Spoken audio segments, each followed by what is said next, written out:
very warm welcome to all our viewers and welcome to a new episode of Africa Today, our program bringing you all the latest news and developments happening on the Black Continent. I'm Angie Meher joining you for today's edition of our show. As usual, we begin straight away with a look at some of the news making the headlines. President Abdel Fattah el-Sisi held a meeting with the UN Secretary General Antonio Guterres on the sidelines of the Africa Forward Summit held in Kenya. Presidential spokesperson said during the meeting, President el-Sisi expressed appreciation to efforts by the UN chief amidst the sophisticated global circumstances. El-Sisi hailed cooperation between Egypt and the United Nations over regional crises. Spokesperson added that President el-Sisi stressed full support to the Gulf brotherly countries and rejection of any violation of the security and sovereignty of Gulf states.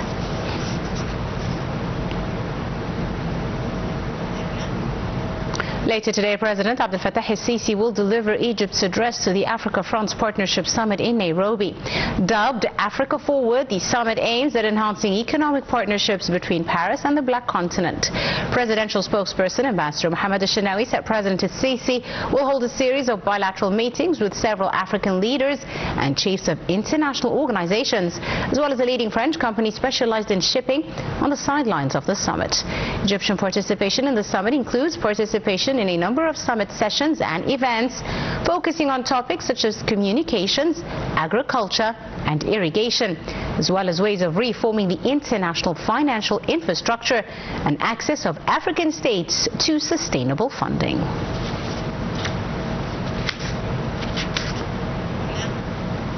On the sidelines of the Africa-France Partnership Summit held in Nairobi, President Abdel Fattah el-Sisi meets President of Madagascar, Michael Randrianirina. President el-Sisi affirms Egypt's readiness to provide all forms of support to Madagascar in its efforts to achieve sustainable development. The President of Madagascar, meanwhile, expressed appreciation for the deep-rooted ties with Egypt, praising the long-standing fruitful cooperation between the two countries, further affirming his country's keenness to intensify coordination with Egypt in various fields. Both leaders also stressed the importance of enhancing consultation between the two countries regarding challenges facing the African continent to achieve peace, security, stability and sustainable development. President Abdel Fattah el-Sisi also held a meeting on Tuesday with the CEO of the French company CMA on the sidelines of the Africa Forward Summit in Kenya. Presidential spokesperson said during the meeting, el-Sisi welcomed investment cooperation between Egypt and the company, one of the biggest international shipping corporations. He also praised the company's efforts in implementing various projects in Egypt in the field of sea and land ports.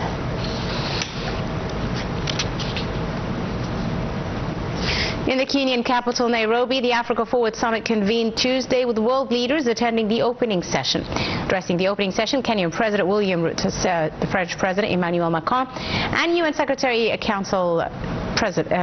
General Antonio Guterres delivered speeches focusing on security challenges that face Africa, as well as the urge to expand investments in the continent. We have the details. In the Africa Forward Summit, which convened in Kenya, the heads of state and government came together to address critical challenges facing the continent.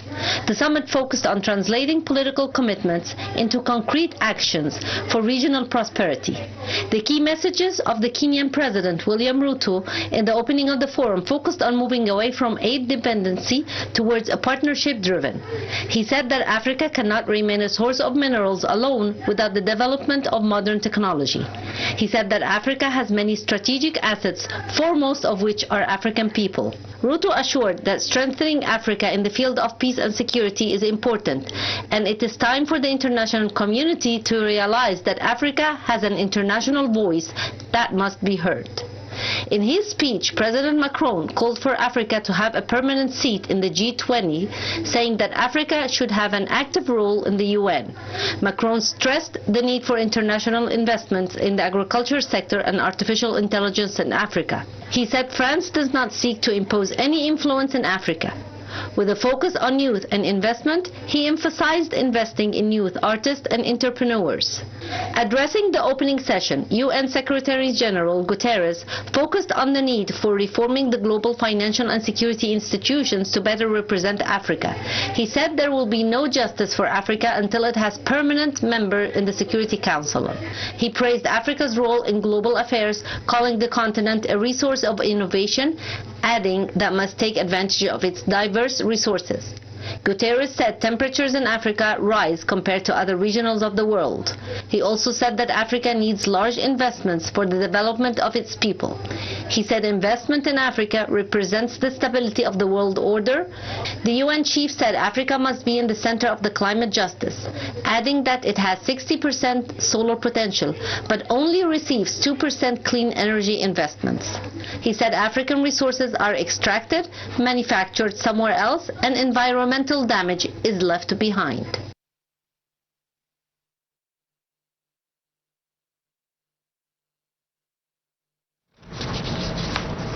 For more on the summit, we're now delighted to be joined over the telephone by our guest for the afternoon, Dr. Nabil Negm, member of the Egyptian Council for Foreign Affairs. Dr. Nabil, good afternoon to you, sir. Good afternoon to you and your teamwork. Thank you very much, Doctor, for your time this afternoon. Now, Doctor, let's talk a bit about the importance of the Africa Forward Summit, which is currently being held in Nairobi, Kenya, especially in light of the current regional as well as continental and international challenges. To be honest with you, what's happening in Nairobi, the capital of Kenya, the 11th and 12th of May, these are historical today. Historical in different aspects. Number one, that France now is talking about equal partnership. Equal partnership means at last Africa is going to have that sort of respect when it comes to dealing from the northern nations, which used to be a colonized state. Yes. Now we are coming to that equal partnership. Number two, the UN Secretary General, who is attending that historical summit, spoke about the injustice when it comes to the financial dealing with the African states. And he asked for more equal and more fair financial agreements with the African states. Number three is Egypt is in the center of that historical summit because Monsieur Macron, before he goes to Nairobi, Kenya, he made sure to stop here in Cairo and coordinate with President Sisi for the summit and for the future of Africa and the world.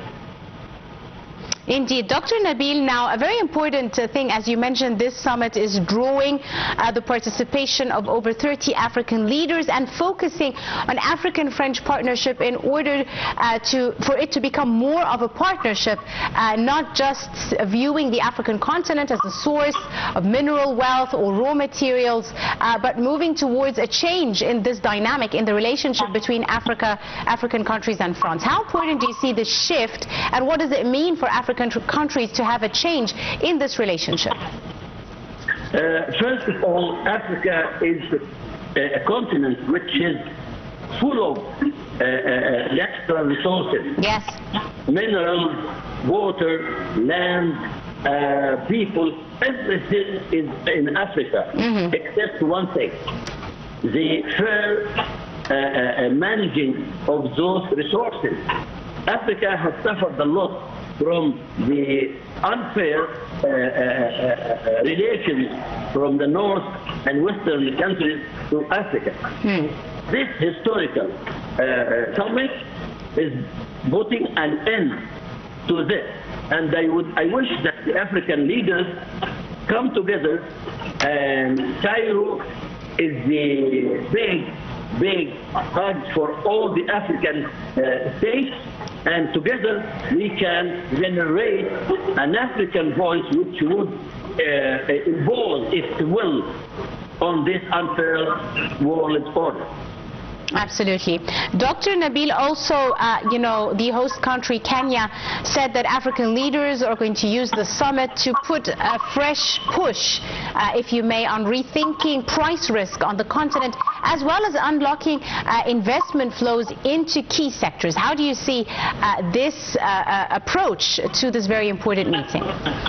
Right. There is 1,500 shareholders and business people attending that summit.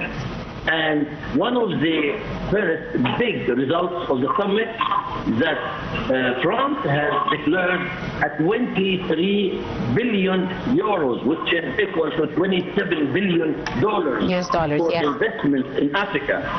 Investments in agriculture, education, trade, artificial intelligence, and every aspect which would save the African people from poverty and from the terrorist organization. Number two, this summit is to push for easier access to credit that could help fund major investments and boost economic growth.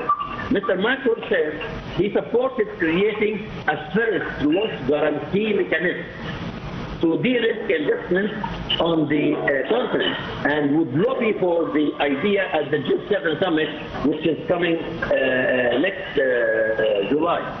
So, sorry, next June. So I believe very much, as Egypt is the country which has helped African countries to get their independence, now Egypt and France together can really open a new page to get the African resources for the African people, not for the abusers from north and west. Absolutely. Dr. Nabil, also in remarks by the Kenyan Foreign Minister, he said that price risking means African states will no longer be penalized by the perception that they are riskier, for example, than peer countries for investment in their countries. How important do you see this?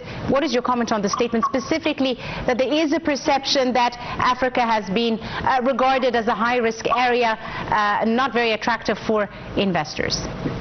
To be honest with you, there is 30 African government leaders attending that Nairobi French-Africa summit. Yes. Those leaders, as well as heads of multilateral financial institutions and business executives from across Africa and France, are attending this summit to change or transform dreams into projects and projects into results. Yes. So this process is generating a new mechanism. And I have written about a year ago an article calling for a permanent seat for Africa in the Security Council, because Africa is totally marginalized when it comes to international affairs. I believe that this French, Egyptian, African alliance is going to change the map, first in Africa and second in the world. Absolutely right. We'll have to leave it at that. We've run out of time, but I'd like to thank you very, very much, our dear guest, Dr. Nabil Negm, member of the Egyptian Council for Foreign Affairs. Many thanks, sir, for your time and your insight, and for joining us on today's edition of Africa Today. With that, ladies and gentlemen, today's episode of Africa Today, we do hope you have enjoyed it, and you're in the company of myself, Angie Meher. Thank you for joining us.